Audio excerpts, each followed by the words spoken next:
Meron ba ho kayong in the past, diretsuhin ko na, dealings with the Diskaya couple or any of their companies? Wala po, Your Honor. Wala po. Siguraduhin ho natin, Congressman, dahil alam natin napakarami ding mga korporasyong hawak sila. Ano?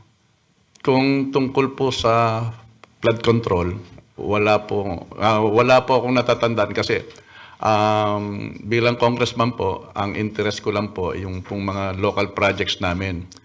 Yung pong mga ibang projects na nakapaloob doon sa aming NEP or GAA, hindi po kami, wala po akong malinaw.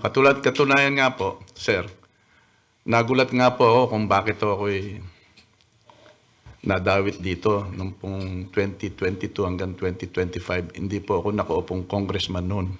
Hindi ko po personal na kilala yung mag-asawang Diskaya at wala po akong matandaan na transaction sa kanila. So as you mentioned, hindi nyo kilala any of the Diskayas, yung Curly o yung...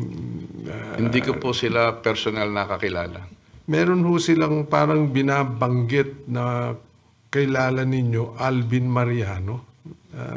Meron ba kayong kilalang Alvin Mariano? Meron po akong natatandang, pero hindi ko naman po, yung Alvin Mariano po, nakikipag-kontrata rin po yun doon sa aming district. Hindi ko lang po matanda, hindi ko po... So hindi malapit ba kayo kay Alvin? Anong dealings nyo in the past? Ang alam ko lang po, contractor po siya, hindi po... Contractor po yung Alvin doon sa yun po ang alam distrito ko. ninyo. Pero yung pong malapit, hindi ko po... wala po akong mahabang relasyon po. Kasi mga contractor naman po.